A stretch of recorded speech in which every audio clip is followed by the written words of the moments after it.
Vous écoutez Femmes Heureuses, le podcast pour les femmes qui veulent transformer leur vie. Développement personnel, amour, argent, éducation, etc. Tout ce qui touche la vie d'une femme et qui aspire à s'améliorer, se développer, grandir pour atteindre une meilleure version de soi. Je suis Coralie du blog femmesheureuses.com et je suis ravie de vous accueillir. Bonjour à toutes mes femmes heureuses, bienvenue pour ce nouvel épisode du podcast. Alors t'est-il déjà arrivé de te dire « c'est terminé, je ne veux plus vivre cela » ou « c'est la dernière fois, on m'y reprendra plus » ou « je ne veux plus vivre cela dans ma vie » etc. etc. En fait, est-ce qu'il t'est déjà arrivé d'avoir une situation qui t'a tellement peiné, qui t'a tellement rendu triste ou une personne et que tu étais certaine de ne plus jamais vivre cela. Pourtant, quelques temps ou quelques années plus tard, tu revis exactement le même type d'expérience, le même genre d'expérience où tu retombes sur le même type de personne. Comment se fait-il que certaines situations douloureuses semblent se répéter inlassablement malgré un désir de plus revivre cela ? Il semblerait que le coupable soit Monsieur Ego, oui, ton ego, qui par des croyances que tu entretiens depuis que tu es tout petit, depuis ton tout jeune âge, décide de te jouer des tours. Mais ces déceptions répétées vont devenir de véritables blessures pour toi et qui vont t'amener à mettre un masque devant les autres pour te protéger. Mais le problème, c'est quand tu portes un masque, tu n'es plus réellement toi. Ton ego, à travers tes peurs, ses croyances, va te mener par le bout du nez et diriger ta vie. En fait, je voudrais qu'à travers ce podcast, tu prennes conscience des 5 grandes blessures de base, qui sont vécues de base par tout être humain, et qui vont t'empêcher d'être toi-même et de pouvoir ainsi, en repérant quel masque tu portes ou quelle blessure tu as, pouvoir y remédier. Donc à chaque fois, on va voir une par une ces 5 grandes blessures et à chaque fois, on va voir les caractéristiques, le masque du coup que cette blessure fait développer, le caractère en général de ce qu'a entraîné cette blessure, la plus grande peur de cette blessure et enfin ce qu'elle va du coup attirer dans la vie. Voilà, on va voir ça pour chaque blessure. Donc la première blessure que l'on va voir est la blessure du rejet. Donc la caractéristique de cette blessure, c'est que la blessure du rejet est une blessure profonde où la personne a été rejetée dans son droit d'exister très tôt dans sa vie. Par exemple, ça va être un bébé non désiré ou un bébé du sexe non souhaité ou alors un parent du même sexe qui fait preuve d'impatience envers son enfant ou qui avait des remarques désobligeantes ou se mettait en colère très facilement contre l'enfant, etc. Donc le masque développé, cette personne qui va souffrir de blessures du rejet va porter à plusieurs reprises ou en permanence, ça dépendra, mais ça peut ressortir dans certaines situations, ou en permanence, le masque du fuyant, pour éviter de souffrir à nouveau. En effet, l'ego va tout faire pour que l'on ne voit pas nos blessures en portant ce masque. Donc le caractère enfant, le fuyant était un enfant plutôt sage et qui ne faisait pas de bruit. En fait, la personne se croira nulle, sans valeur, se croira moins bien que les autres et souvent se sentira incomprise et fera tout pour être parfaite. Sa plus grande peur, c'est la panique. La personne souffrant de rejet va donc tout faire, consciemment ou inconsciemment, pour éviter les situations d'être rejetée. C'est pour cela que ce sera souvent une personne qui cherche la solitude et qui parlera peu pour devenir le plus invisible possible. Mais le problème, ce qu'elle va attirer à elle en agissant ainsi, ça va être des situations de rejet. Ce qu'elle cherche à tout prix à éviter, va revenir. Par son comportement, elle va devenir comme invisible par les autres et du coup ça va raviver cette blessure de rejet. Deuxième blessure, ça va être la blessure d'abandon. Donc ce qui caractérise cette blessure, c'est que souvent ça survient lorsqu'un enfant s'est senti abandonné. Par exemple, une maman trop occupée par l'arrivée du nouveau bébé dans la famille. Un parent qui travaille beaucoup et qui accorde peu de temps à l'enfant. Ou bien un enfant ayant dû être hospitalisé et que l'on doit laisser là-bas. Ou ça peut être également le cas lorsqu'il a été laissé chez la nounou ou un enfant ayant dû se débrouiller tout seul, etc. Tout ça, ça peut être des cas qui vont déclencher cette blessure d'abandon. Du coup, la personne ayant cette blessure d'abandon va porter le masque du dépendant. En fait, cette personne ne s'est pas sentie nourrie affectivement. Alors, le caractère. En général, c'est une personne molle qui manque de tonus et a une posture qui s'affaisse. Elle devient au fur et à mesure de sa vie une victime. Elle va se saboter, elle va se créer toutes sortes de difficultés. Par contre, elle aimera jouer le rôle du sauveur pour les autres, car ce sera un moyen pour elle de recevoir de l'attention, de se sentir importante et aura besoin de compliments. Elle va s'accrocher aux autres et ne se croira pas assez importante pour avoir le droit à l'attention des autres.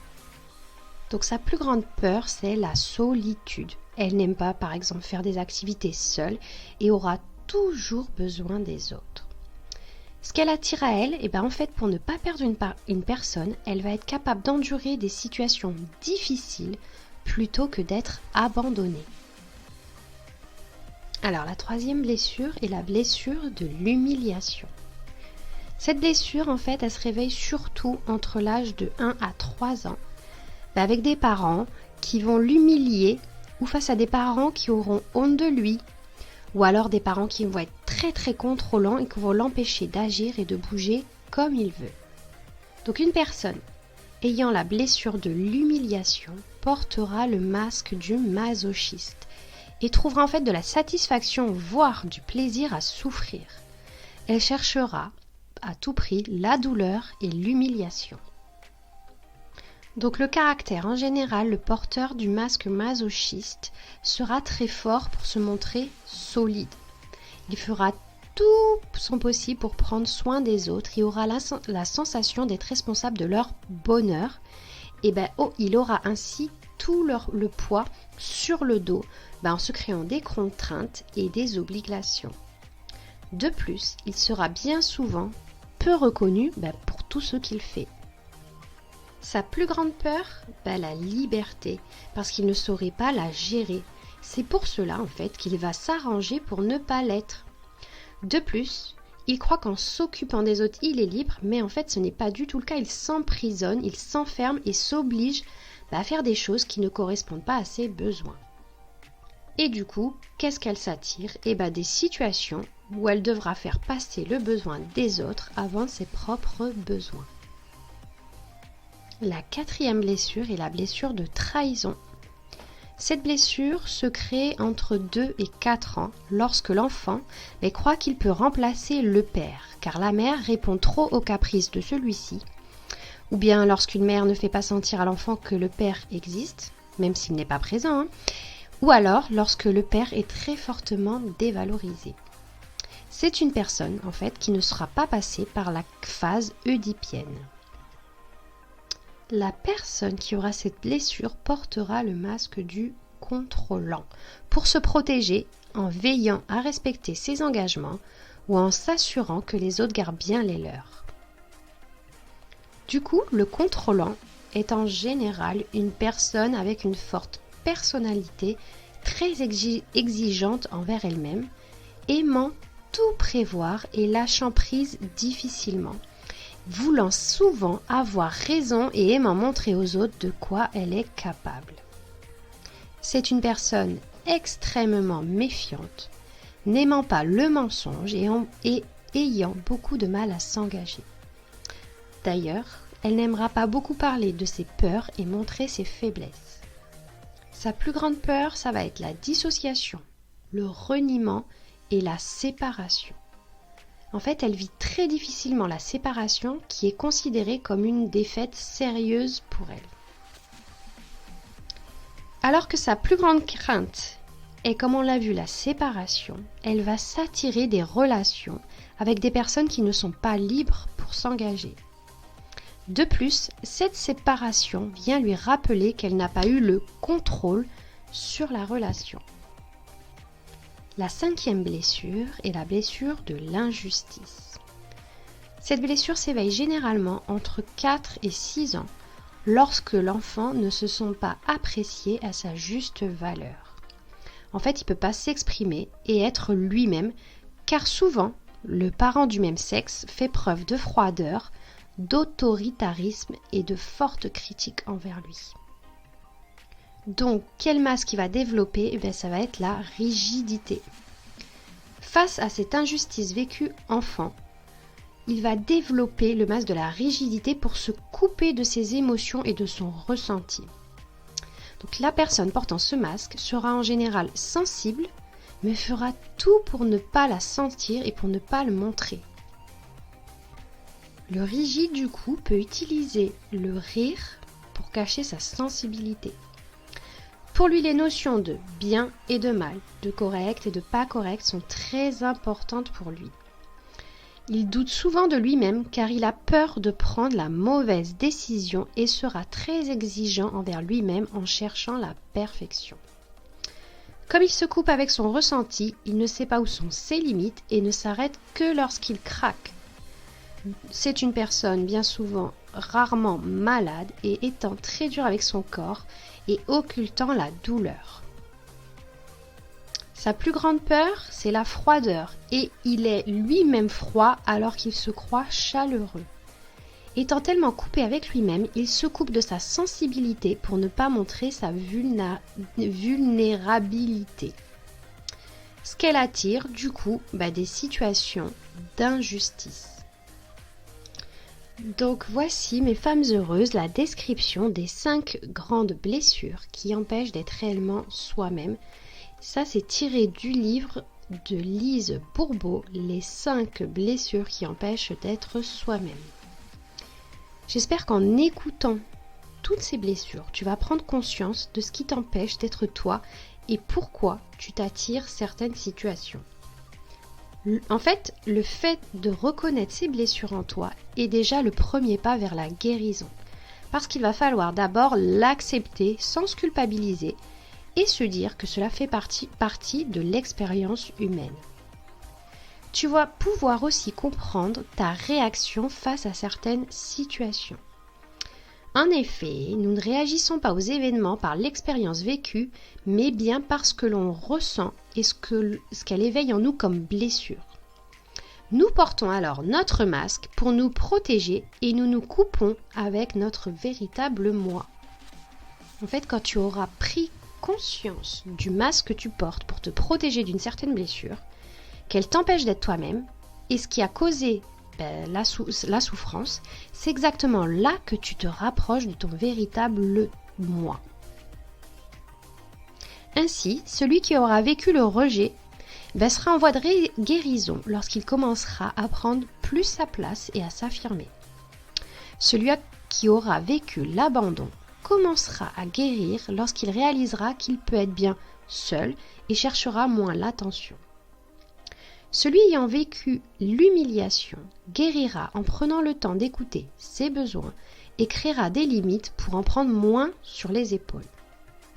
Celui ayant vécu la trahison sera sur la voie de guérison en lâchant prise plus facilement et en n'étant plus le centre de l'attraction. Et enfin, la blessure de l'injustice commencera à guérir lorsque la personne s'autorisera à être moins perfectionniste, à montrer sa sensibilité et à pleurer devant les autres sans craindre le jugement. Lise Bourbeau dit bien « Nous ne sommes pas nos blessures ». Je t'invite réellement à lire le livre de Lise Bourbeau si vraiment le thème t'intéresse.